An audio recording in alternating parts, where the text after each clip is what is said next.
Playing the Field. I'm Maria Serrao. Well, as you can see, we are back here at SoFi Stadium, and we're getting ready for a little bit of preseason football action, and you know what that means. The regular season is right around the corner. I've been all over the map this month bringing you some of the most exciting stories in all of sports, so let's start with NFL football. Now, there are 3 NFL football camps here in Southern California. The Dallas Cowboys are up in Oxnard, while the Los Angeles Chargers are in Costa Mesa, and your Super Bowl champion Los Angeles Rams were in Irvine. Now, let's start with the Super Bowl champs, who are not looking back, but looking forward to get another Super Bowl ring. Here's more from head coach Sean McVay and the players. Our guys always respond the right way. There's always going to be things that when you positively challenge one another, there's going to be some things that as a coach you naturally get irritated about, but that's only because of the confidence I have in our guys. I was joking with people that you can never be happy as a head coach, because if the defense makes a great play, you're pissed at the offense. If the offense makes a great play, you're pissed at the defense. But Dick Vermeil told me a long time ago, once you realize that being a head coach is just dealing with a bunch of shit anyways, you'll have a lot easier time being a head coach. Coach Vermeil's the best, though. No, but you know what? It was better. It was a step in the right direction. That's what you always want to be able to see. And you know, the tape. There's a lot of good things to look at, and we try to simulate as many of the game-like situations. So sometimes the vantage point that you have from the sideline, you might miss some things, and the film gives clarity to that as well. It wasn't fun. I'd much rather be out there competing, doing what I love to do, and throwing the ball and all that kind of stuff. But I like to think that I'm constantly thinking and analyzing things, whether I'm in the play throwing it or if I'm standing on the sideline. So I don't know that I got much extra out of it, but it was really good, like Sean likes to say, above the neck stuff, where we were able to save some legs on some guys, in a lot of instances, but still really stress guys. And I think that's why you see Allen and some of these other guys that are young and new able to come out here and play at a high level, because we may not have run as much as some other teams or this or that and the other, but what we were able to do above the neck, being able to get lined up, know your assignment, and go, then you just go play. That's the hard part a lot of times, is getting lined up and knowing what you're supposed to do, and we stressed that big time in the off season, and that was great. Kind of right where I want to be, and just continue to get it feeling better, get it stronger. You just lose those reps through the off season, and trying to gain some of those reps back at the moment. As far as things different, piecing this thing together every year is a little bit different, so there's different challenges, and we go from there. Yeah, it's exciting. Anytime we can add great players to this team, it's a positive for us. No matter what position they play. Obviously, Allen has done a great job in this league for a long time in a couple different spots with a bunch of different quarterbacks, that putting up great numbers and playing at a high level. So just happy to have the opportunity to work with him. I think probably the most pleasant surprise is just who he is as a person and how he goes about his business. I think you guys see that from afar too, just the way he works. He fits right in that room. That's a hard-working room, and he's a guy that fits that mold, which is great. I'm obviously coming off a knee surgery, so getting back into everything and shaking some of that rust off, getting out here competing. It's I joke with people, it's eat, sleep, poop, football for 18 days straight. So. Just getting those repetitions and being able to hone in on the offense, the slight details that you might have lost in the offseason, or certain things change as the game develops. Things are going to change offensively, so we got to adapt as well to what defenses are doing. So some slight changes here, and just honing in on everything and making sure we're peaking at the right time week 1. And looking to the Chargers, quarterback Justin Herbert and head coach Brandon Staley have another year under their belts. And this is definitely an improved team, especially on defense, adding Sebastian Joseph Day and Khalil Mack. Here's more from the players. Austin, how is camp going so far? Camp, wow, day 3. I think it's how you would expect a day 3 to go. A little bit of thinking. We're starting to pick up our intensity as we're getting more familiar and getting back into the rhythm of football. Just getting back on your feet takes a little bit. But yeah, the intensity today was the highest that it's been, so that's good. It means people are starting to understand, people are starting to feel like themselves again, and so the competition's rising, and I'm looking forward to getting the pads on. I thought it was a really competitive practice. I liked the first 2 practices, but today you had third downs and that type of situation, and I think it's going to bring out the best in people. The crowd, we had a great crowd, which I think brings out the best in the group too. So I felt like it was a very, very competitive day on both sides. Now as camp winds down, the Chargers hosted a scrimmage with the Dallas Cowboys. They just drove about 100 miles down the road from Oxnard. And we talked to both quarterbacks, Dak Prescott and Justin Herbert. And they told us why these joint practices are really so important, because basically the starters won't see any time during the preseason. Here is more from the players. Dak, what was your overall feeling of the scrimmage today? Better than yesterday. I think obviously it helps just being on the main field, getting the fans, getting a little bit of that energy. Knowing this was our last day against them, we could be a little bit more chippy, I guess you could say. But it was great. It was great work. Both teams came out, decided to, we came to work, we came about business. Let's make sure we do that, no fighting. And I felt like it went well over the last 2 days. Justin, how was the scrimmage today and how did it go for you? I thought there was a lot of good things out there. There's plenty of room for improvement for us, and we'll have a great chance to watch the film later and evaluate ourselves. But I thought overall we competed well, and I thought we executed pretty well as well. To have these live reps of treating them like a game-like situation, that's where we get our reps, that's where we get our practice.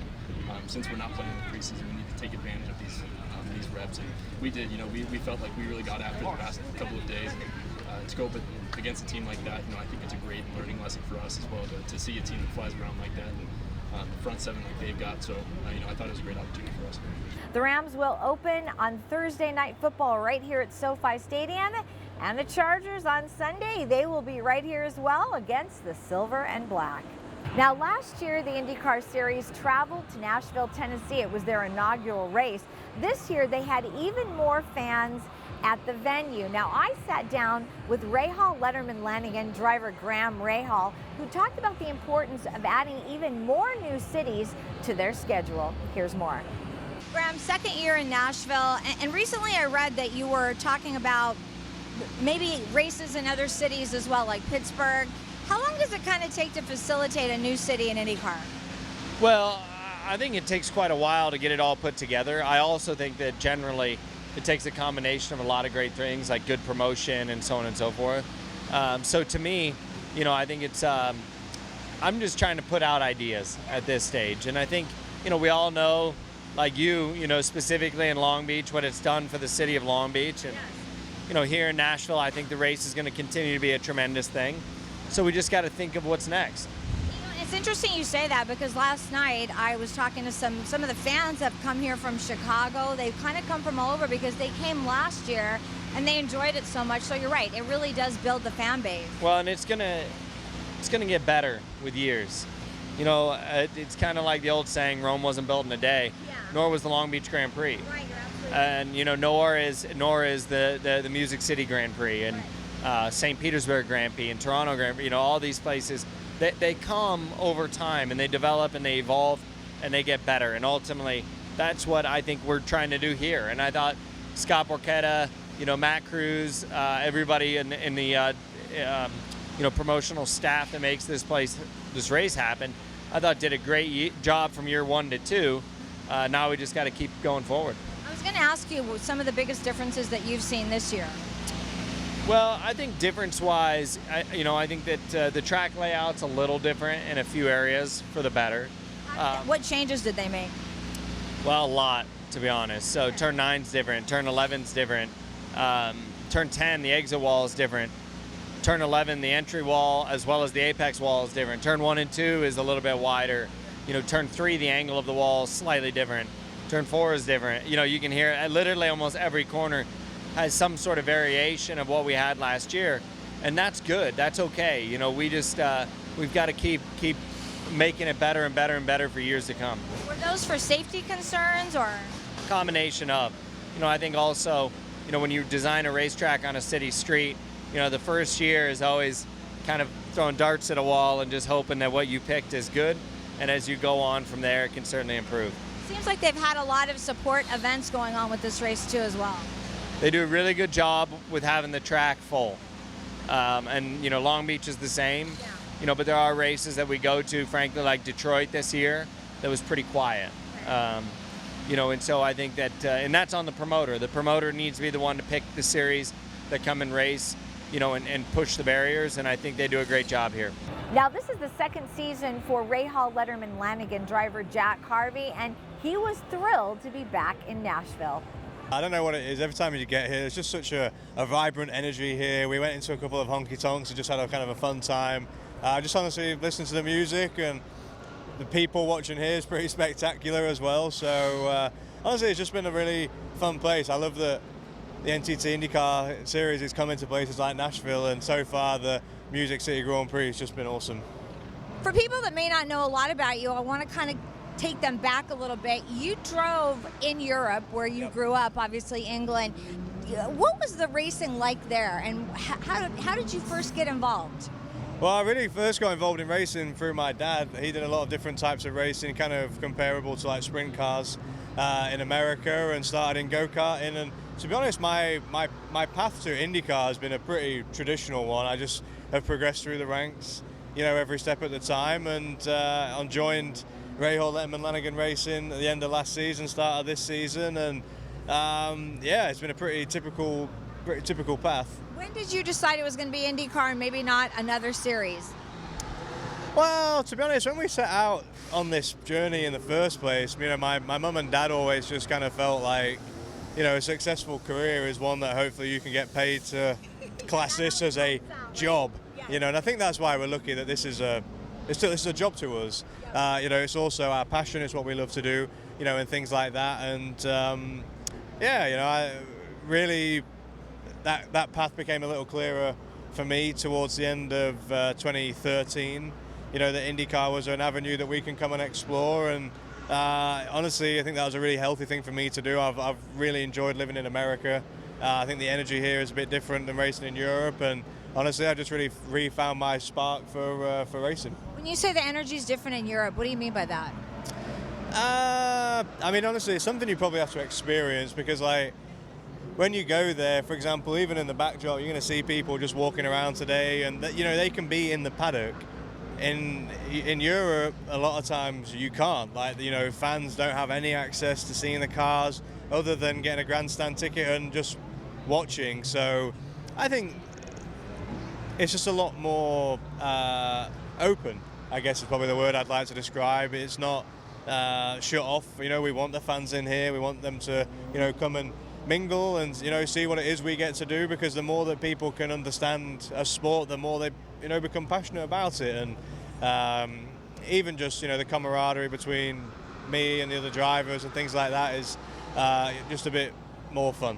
Now, one thing I learned about being in Nashville is you never know what the weather is going to be like. As I found out when I sat down with Rahal Letterman Lanigan driver Christian Lundgaard, you could say we found out together. Let's take a look. Christian, last weekend you were on the podium, second place. Just tell me about that experience, your first podium. Honestly, it was just, I was just feeling relieved for the team. Because everyone here has worked so hard. We've had a tough start to the season, and I think now we're starting to see the progress we've made, and all the changes we've made are you know, paying off. We had a podium, we were strong in the beginning of Nashville, so we need to end it on a high and, you know, keep it rolling and just keep digging, really. Once you get a taste of that, you just want more, obviously. What was it about the race last week that you felt like the team really came together and pulled that off? Honestly, going back to basics, we ended up racing my 2021 car, that one event I did last year, and the car seemed to work, and once we started going closer to that and ended up actually using that car, it was just quick and it worked and it was consistent. And I think looking at Colton's issue, I think even with his issue we were still going to be on the podium, but I think, you know, it was a second place gifted from a third, so, you know, we were going to be on the podium. But, you know, it's just a huge relief for everyone. And when I came back after the press conference, I'm like, guys, you guys deserve this. Oh, here comes the rain. And here comes the rain. Well, we are in Nashville, and you just never know when the rain's going to come. Hopefully it won't come while you're qualifying today. No. Luckily, we are qualifying in an hour. Yes. So I hope it dries out again. Yeah, the good thing is the rain kind of comes and goes here. Of all the races that you've done so far this year, do you feel like you've sort of built up to this now? I mean, I was always expecting the beginning of the season to be tough, for sure. Yeah. But, you know, the most important was when we get to the mid-season point, we need to make the next step. Yes. We certainly did, but we gotta keep delivering, and I think that's what's going to be tough for us. The momentum is going to give us a lot for sure, but we gotta keep digging. We got 3 more races to go, including Nashville, so we gotta keep digging. But holy moly, it's raining. No, it is now. It is like really coming down. Thank God we're under the transporter wing. How was the track earlier when you were out there? It was good. It was grippy. I think it kind of the track difference compared to yesterday kind of highlighted our weakness in the car. In practice 2, we were quickest in practice 1, so I mean, couldn't really pinpoint much. That should have been better. But I think the track improvements over yesterday kind of highlighted the weaknesses of our car. And I think now with the rain, this is a lot of rain. I'm not sure we'll be going out at 3:30. Yeah, I think we're going to have to get like a huge big blow dryer to get rid of some of this water. Yeah, I don't think this will dry out. Well, eventually you will be back on the track qualifying. Thank you so much for spending some time with us today. Of course, thank you. It's my pleasure. And that was a first for me. That rain was no joke. We'll be right back.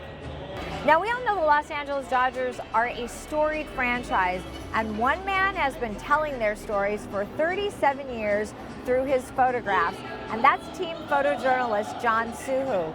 In my feature story today, you will meet John Suhu and many other people that will tell you why he is so very special. Here's John's story. How did your love of photography begin? Probably my uncle was probably one of the biggest influences.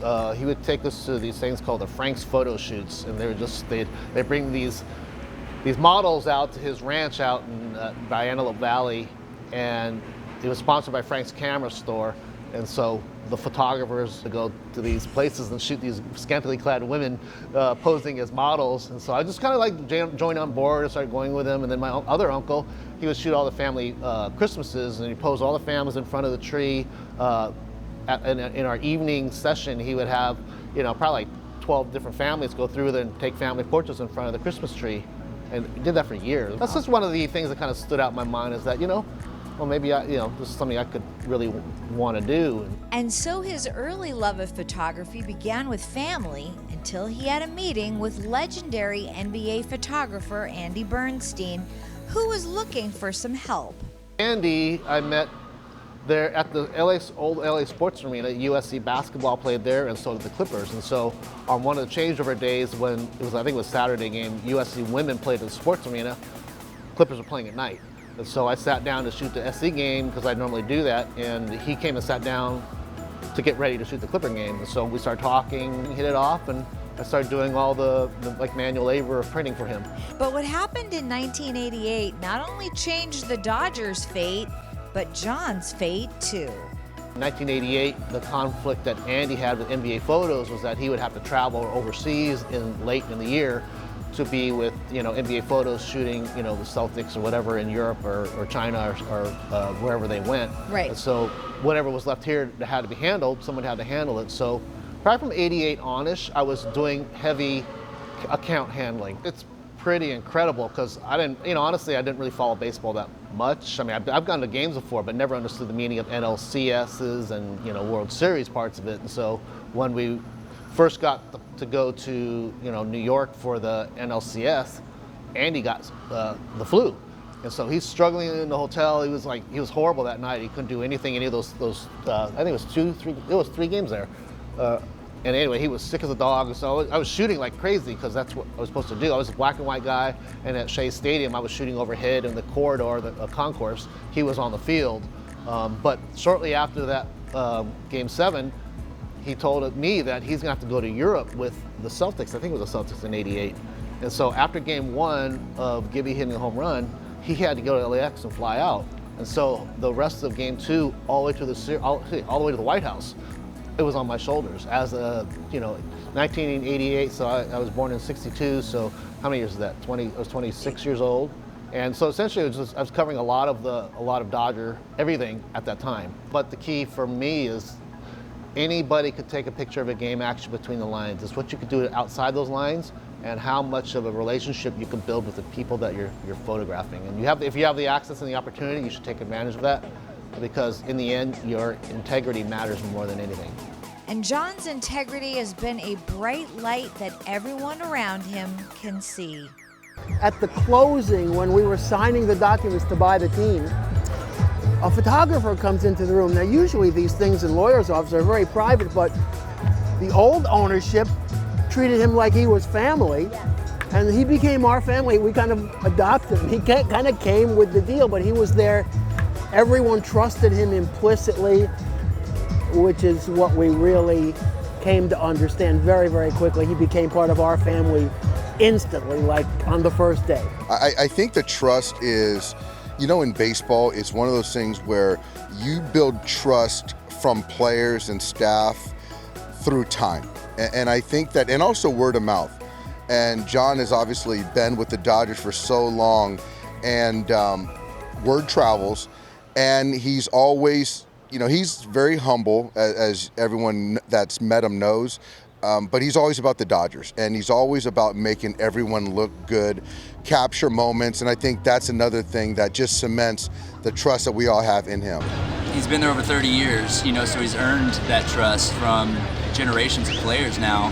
And when you get in there, the older guys are just like, hey, this is John, he's our team photographer, he's going to be around all the time, and you just immediately you know, get to know him and you get comfortable with him being around, and he's amazing at his job because he never feels like he's intruding, but you also want him there because you want to capture some of the amazing moments that the Dodgers seem to always have, right? And guys like Sandy Koufax, and when Tommy would be around and he could, you know, capture those moments and get pictures for yourself through social media or whatever, you know, you'd always try and take advantage of John being there, and he seemed like he's always there and in a good mood and ready for whatever you needed, so we're just lucky to have him. Over the years, and something I talk to the players a lot about, is you have a way about you where they trust you, they feel comfortable with you being around. You're really the journalist that they completely 100% trust.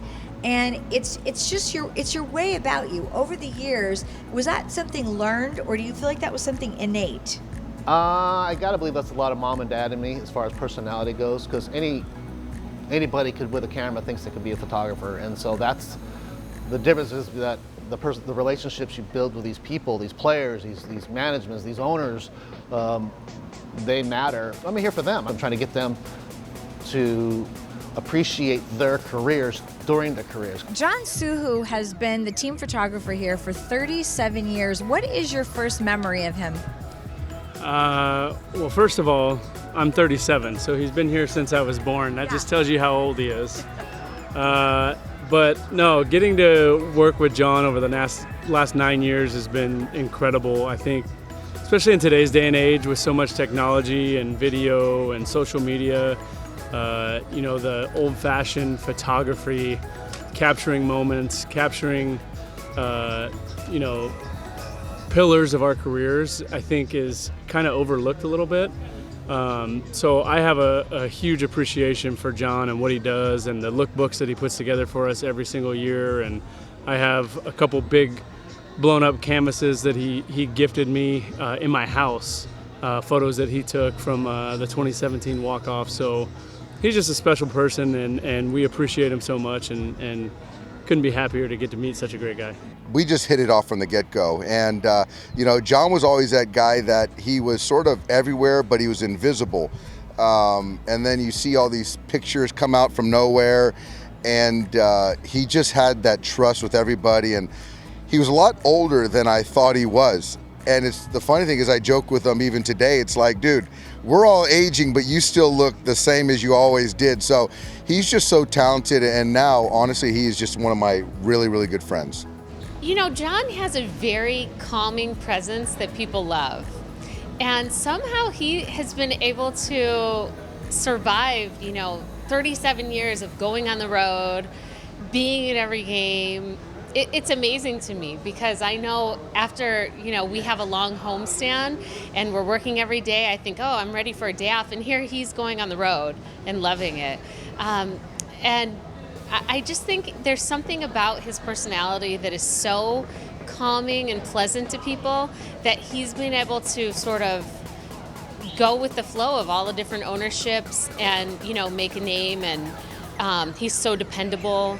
His work is so solid. that everyone loves him. I think every time you get called up and you see the pictures from your first day, you know John's behind it once you get here and get to know everybody. And so yeah, I have pictures of my family being here, of Ellen, seeing her in the parking lot and all these things. And I know that was Suhu. So it's he's been here forever. He's had so many great memories captured, and I'm probably not as appreciative as I should be of the memories, but I know when I retire and get to look back on everything, it'll be pretty cool. So many moments and memories to reflect on, and both John and Clayton share a favorite. Sandy and Clayton walking in a portrait, not even a, I was trying to do a portrait of them in the bullpen. Actually, I was trying to do out in left field, but Sandy didn't want to go out there. So I walked them down the back tunnel, Clayton in uni, in his whites, and Sandy in his gray, because he was going to be in the old timers game.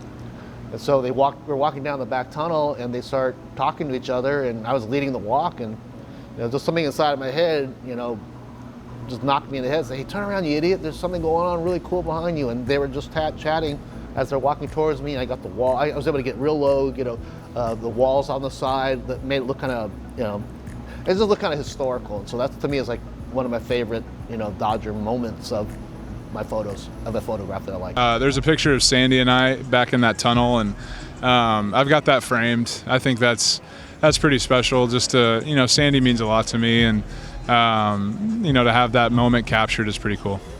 Lastly, the players told me that you always put a book together every year. Tell me about that. If you can imagine, starting from winter workouts into spring training into photo day to family. Well, now we have more families on the fields than ever before.